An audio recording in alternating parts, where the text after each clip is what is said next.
Welcome back, everybody. Our guest this morning, Kirby Bonvillian. He is a pharmacist, former football player at University Louisiana Monroe, and he is also a former teammate of David Christmas. And this morning, we want to welcome him to the OPT network for the very first time. Kirby, good morning and welcome. Good morning, Carlette. How are you this morning? Good. Talking about what everybody in America is talking about, and that is the NFL draft. As a former football player, what was your take on this weekend's draft? Well, it was exciting for a lot of those young players to be drafted and the opportunity of a lifetime to play the game they love. But I thought it was unfortunate that Shedeur didn't go in the first 3 rounds because he was, rated to probably be a top 10 pick. Then he slid all the way to the 5th round, and I thought that was really, unfortunate for him. But at the end of the day, it's a business, and we really don't know what happens in those meetings with the managers and the coaches and the owners.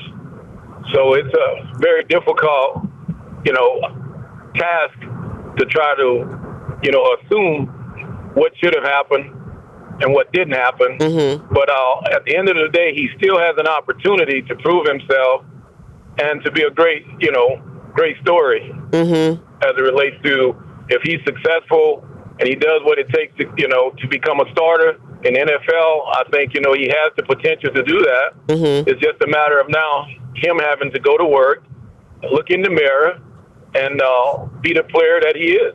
Mm-hmm. And so what do you say to people, or your thoughts on this subject? The Mannings had sort of similar, pedigree with the legacy of their dad and their kids, and people are sort of likening it to that. What are your thoughts about the difference, maybe? Well, I think Deion Sanders is such a,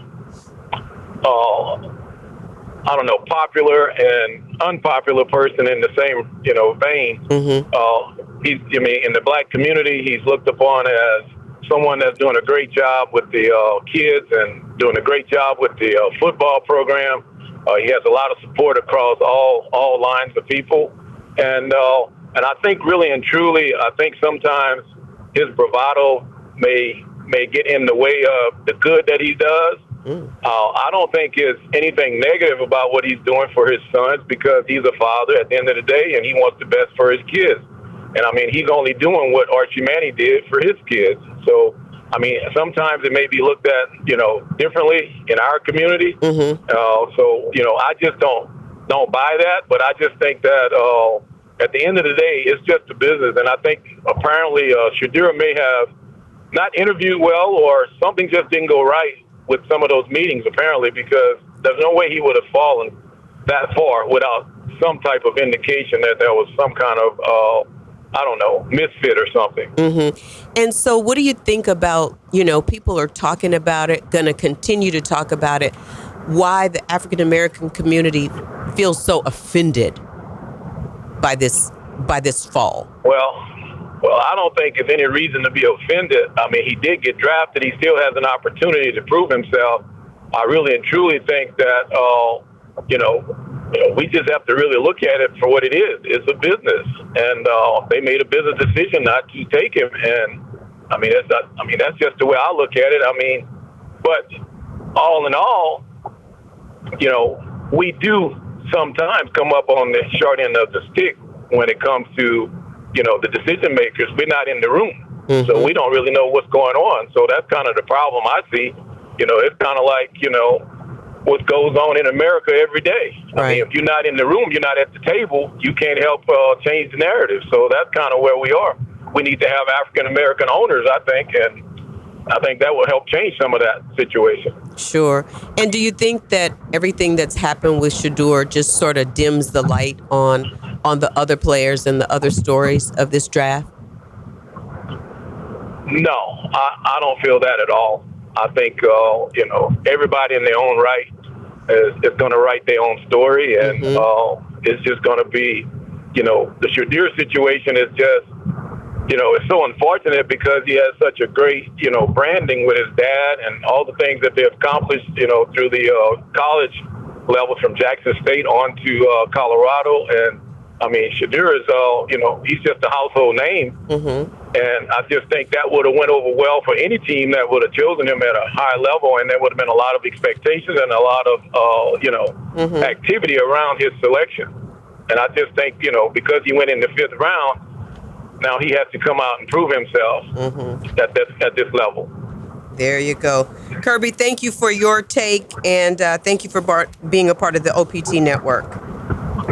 Thank you, and have a great day. You too.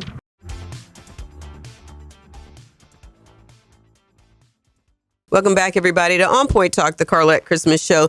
This morning, we're continuing the conversation about what happened in the draft, the 2025 NFL draft. And we're joined this morning by Frank Shelvin. He's a former national championship winner at the University of Louisiana Monroe. He played football there. He was also a teammate of my husband, David Christmas. And we're just getting the voices in to talk about what people think happened. Frank, good morning and welcome. Good morning. Good morning. How's everybody? Everybody is good. So what was your take from this weekend's draft selection? It was very uncomfortable. I'm trying to figure out why this happened, why that happened. I'm still shocked. I'm still shocked. I guess the thoughts of what we had as Shadur being a player might not have been the same thoughts other coaches or GMs or whatever, or might not have had. So I don't know. I'm still shocked, puzzled. So as you sat there and listened to all the commentators, he was expected to go top 10, and he didn't. When did you start to feel like, okay, there's a problem here? Honestly, after the ninth pick, after the first round was over with, I was baffled. Nowhere in the first round, 32 teams, not neither one of them felt the need to pick Shadur. So what did you feel, Frank, when people were talking about the way that he interviewed, the way that he presented versus his stats? How did that make you feel? Very, very uncomfortable, because what player do you want that doesn't have the confidence or the swagger to say, I'm the best, and if you want the best, I'm the one you need to pick? So do you feel like the teams felt like, and the NFL as an institution maybe felt like Shadur and his father had too much influence? Yes. That's exactly what I felt. So as you sat and you watched, and like America and even the world did, and he continued to slide, did you think it had anything to do with race? To a certain extent. Explain that. Tell me what your thoughts were about that. Okay, there was a pick that I think New Orleans made for a quarterback, and it was said that the quarterback hadn't played in maybe 10 games, full season, then had collarbone issues twice, and he was picked for New Orleans before Shadur.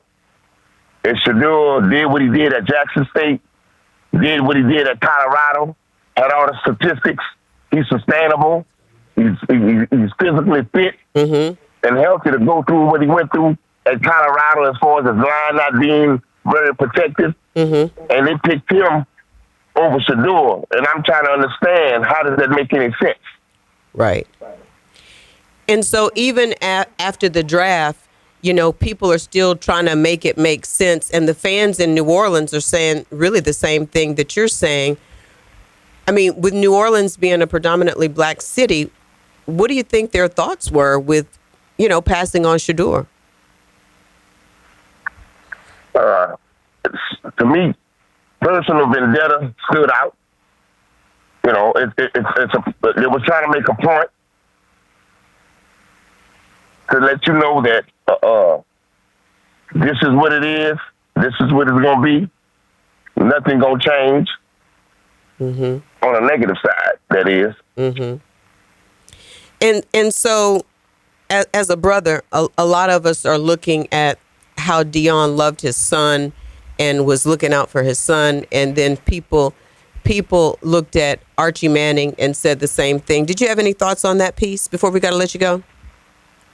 Yes. What's the difference besides skin color? What's the difference? A concerned father wants to make sure his son is put in the best situation possible. What is the difference besides Deion being Deion and Archie being Archie? What's the difference between them two besides the athleticism? Wow. Thank you for your take on the 2025 NFL Draft. Frank Shelvin has been our guest, everybody. Stay on point.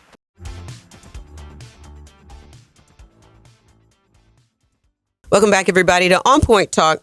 This morning, our guest is Dr. Rob Johnson. He's an instructor at the University of Maryland, Eastern Shore. He's also a former college football player at the University of Louisiana Lafayette. And he joins us to talk about his take on this weekend's draft. Dr. Johnson, good morning and welcome. Good morning. Thanks for having me. Absolutely. So as everybody is talking about the NFL draft, it kept us all longer than we wanted to stay. As a former football player, what did you think, as a former college football player, what did you think about this weekend's draft? Well, like I said, thanks again for having me. Absolutely. Well, I thought that I was looking at a bunch of shenanigans that looked like there was a concerted effort to kind of drown this kid. This kid was absolutely deserving of more attention and a higher draft choice than ultimately he got. It appears that I think, and I'm certain of this, I don't have to think about it, I'm certain of it, that there was just a concerted effort to kind of stonewall this kid because of his dad. Now, one thing I believe is that Deion's platform and notoriety, when you drafted Shedeur Sanders, you were taking on the package of Shedeur Sanders and his dad, Deion Sanders, the great Deion Sanders. And I just think some public relation offices and owners and general managers and coaches may not maybe not been strong enough to be able to accept the impact that the Shedeur Sanders package would have brought on them. The kid was absolutely outstanding. Big Ten Player of the Year, quarterback, most touchdowns thrown this year. He's deserving of a better look than he got. Mm-hmm. He was absolutely better than what he got. He's like New Orleans Saints, which everybody knows, probably in Central Louisiana. No, I'm not. All my friends know I'm not. I didn't remain a New Orleans Saints fan but they absolutely needed that jolt of talent in their program, and they just missed an opportunity with their draft pick. So what do you say, Dr. Johnson, to all of the pundits that are now saying he just didn't interview well? Well, that's the cop-out now, to make sure that they have some cover. If the general manager or the owner and the public relation folk had banded against it, then they needed to have some cover because of the media blowback. And now it's easy to say the kid is loquacious, hard-headed, does his own thing, and then the package of having his dad standing there and on Sunday nights complaining the potential of his dad speaking out about the play and why his son needs to do something else.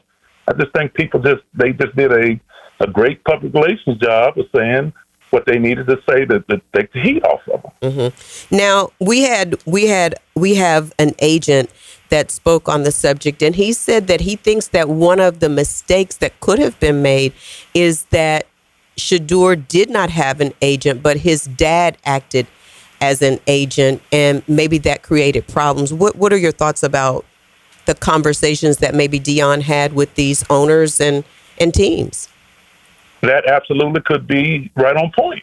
I can understand the difficulties in having such a family member as Deion as your agent and speaking with folk, maybe having some determination of what he wants for his child and his son, what he believes is the best, and it may have turned some folk off. And but all in all, some needy NFL team should have looked past some of that stuff and put that jolt of talent into their particular organization. Now let me ask you. Deion is a factor. Deion is a factor. So let me ask you this: the question that a lot of people are suggesting and is trending is that race was at the forefront.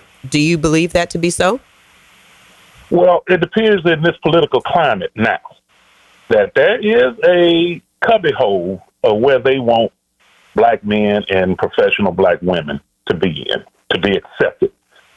That when folk bring you to their community to be the face of their organization as the quarterback, they probably want, and they have an idea of how they want that person to be. And for a black person, I believe there's a narrow chance to be as creative as you want to be the face of that institution or that organization. So certainly, everything. I'm facing a lot of things, even in the educational realm. So I know in the big money arena of NFL football, where at least $10 billion is generated a year, I'm sure race is involved. So let's talk about this. Let's talk about this aspect, because this is what came up a lot, and only we can really understand this. They said that Shedeur refused to code switch. What do you say about that? Shedeur refused. Repeat that. To code switch. Okay. So in other words, he refused to code switch or to present as something that he wasn't in these interviews. Yes. I believe I heard an unnamed source.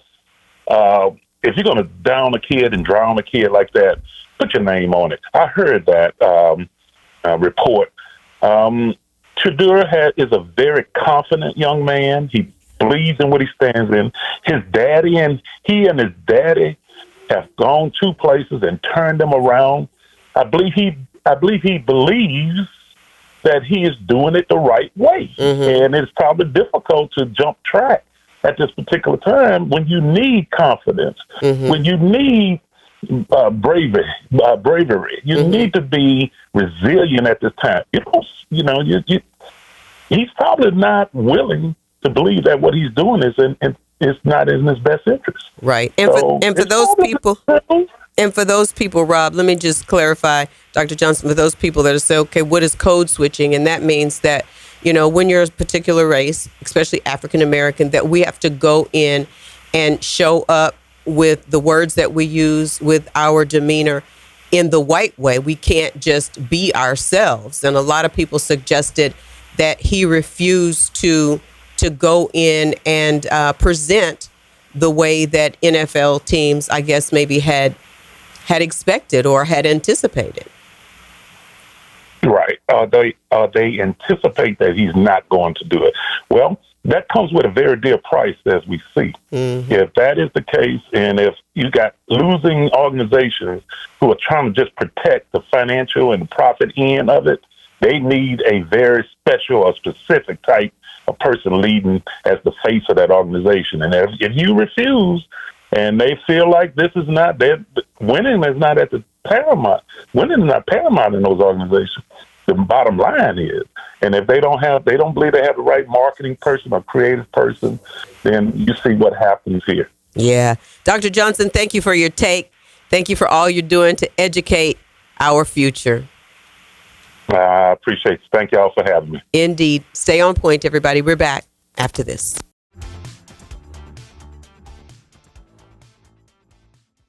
Welcome back, everybody, to On Point Talk. This morning, we're joined by attorney Shane Williams. He's also a sports agent as we continue the conversation about what happened in the draft with Shedeur Sanders. Shane, good morning and welcome. Good morning. Good morning. Glad to be on. Absolutely. So what's your take about the draft, Shane? Definitely was a interesting draft this year. Going into the draft, we knew that this was going to be some quarterbacks were going to be taken in the first round.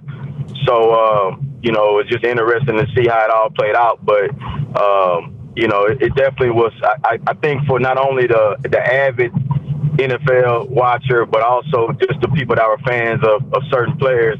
I think people tuned in longer than they normally would. Most people watch the first couple picks on Thursday night, but they probably don't watch the rest of the draft. But I think with everything that transpired this year, I think a lot of people watched up until Saturday.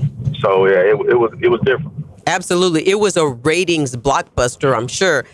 And so a lot of people, Shane, mentioned, the fact that Shedeur did not interview well. As an agent, what's your take on that piece? Yeah, I think a lot of people don't realize the way the pre-draft process works. So, obviously, you can do whatever you got to do on the field, while you're in college. But once your last game is over, it's a whole different situation. Obviously the film and everything that comes into play. But when you're talking about first round type players, you're talking about $30, $40, $50 million contracts. They're going to fine tooth comb everything that you do. So it's not just about what you do on the field. It's also about your interview process, how you get information, how you're able to withhold information, how you were able to present information.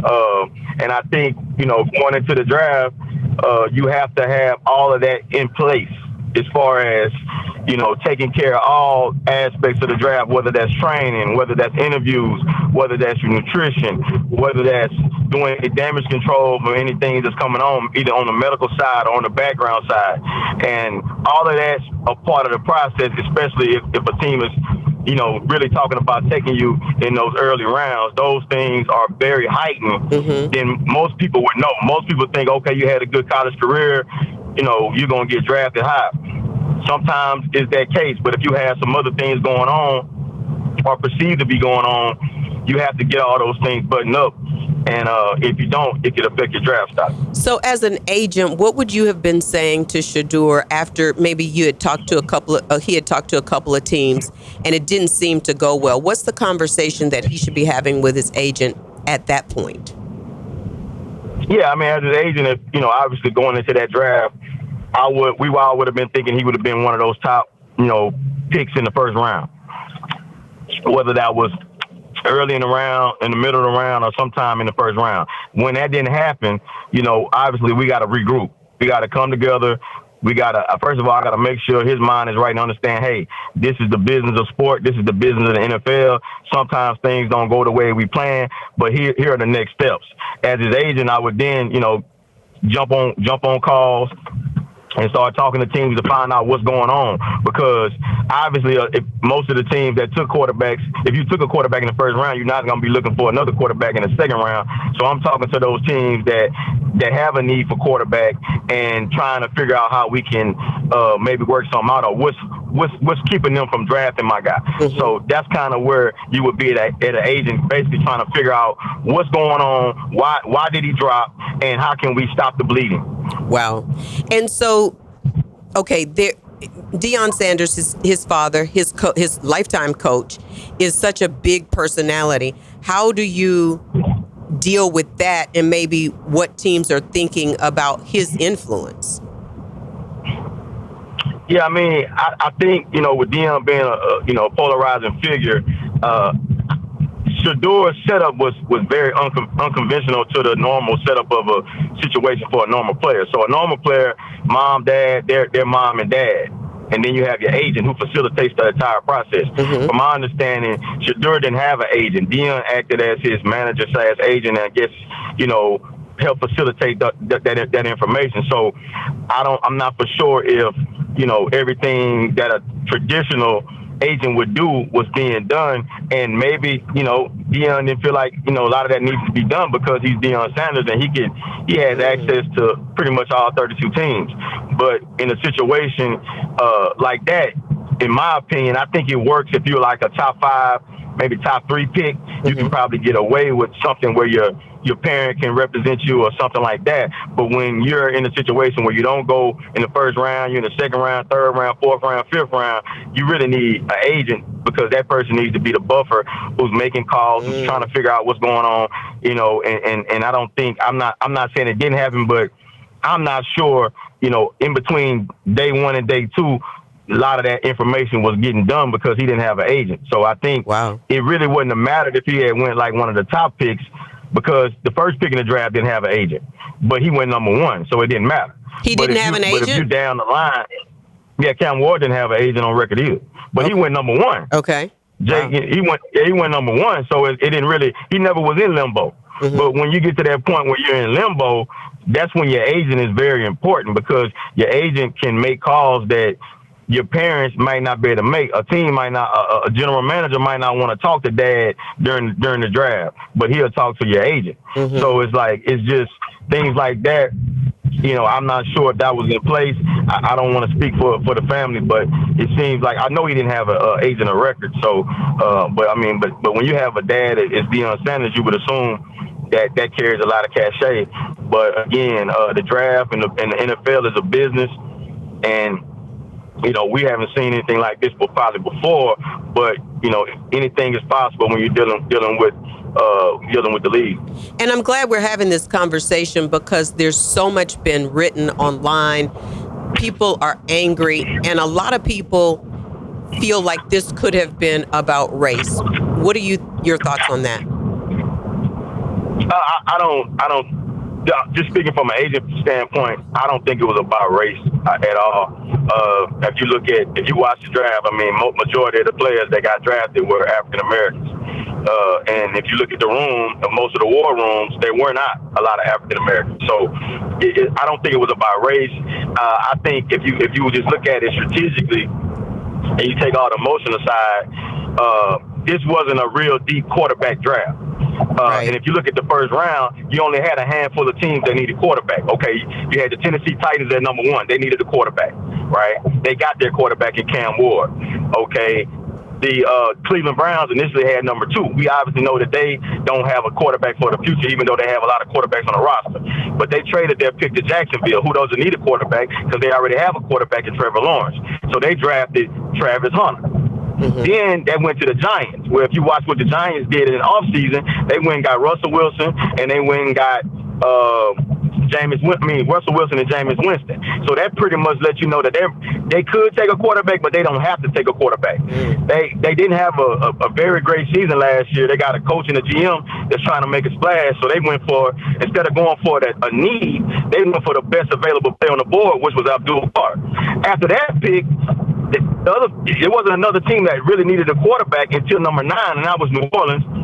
And they still have Derek Carr, and they drafted a quarterback last year. And I guess they decided at that position, they went with an offensive lineman. And then after the New Orleans Saints, they didn't have another team that really needed a quarterback until you could look at the Pittsburgh Steelers. They didn't choose them, and then that was it for the first round. Unless somebody jumped back into the first to get him, that's why he didn't go in the first round. So at that point in the first round, only one quarterback was taken in the first round. So he was African American. Right. So I don't necessarily think with Shedeur it was about race. I think it was just about, when that trade was made from Cleveland to Jacksonville, I think that kind of threw things in limbo. Okay, so let me switch the dynamic. Okay, race may not have been it. What about the power? Do you think that maybe the NFL felt like Deion Sanders was going to be too powerful if indeed he would have gone in the first rounds? No, I think you got to look. It's the NFL, but you also got to look at every specific team. So if you look at the teams that needed quarterbacks in the first round, because I think that's where the hoopla is. He didn't get drafted early in the first round where everybody had projected him to go. The team, the Saints, like say with the Saints at number 9, the Saints have a new coach, a new young coach. He's offensive minded. They definitely did their homework on all of the top quarterbacks. I think it was just they went with the person that he probably, felt like he could work best with. I think that's when it came down to. I think it was close with Shador. I think, it was probably a situation where, he was on the board and they probably could have taken him, but they decided to go with Tyler Shot. So it's like, I don't think it had anything to do with Deion as far as like dealing with him, because at the end of the day, Deion is going to be in Colorado. Shador is going to be in the NFL team, in the NFL locker room from Tuesday to Friday, getting ready for the season. So it's not like when you look at the practical side of it, it's not much Deion can do for Shador once he gets in the locker room. It's going to be about, what you do on the field and how you play.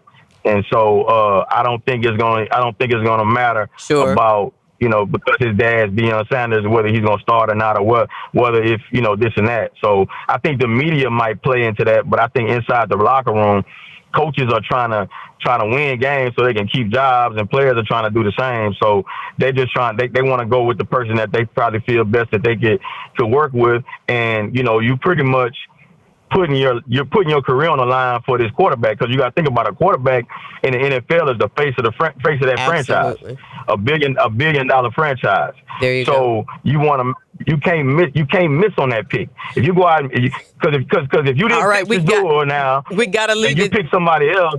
We gotta leave we gotta leave it right there, Shane. Definitely. Excellent commentary. Definitely. All right, we got a lot to talk about. Thank you, Shane, so much. Stay on point, everybody. We're back right after this.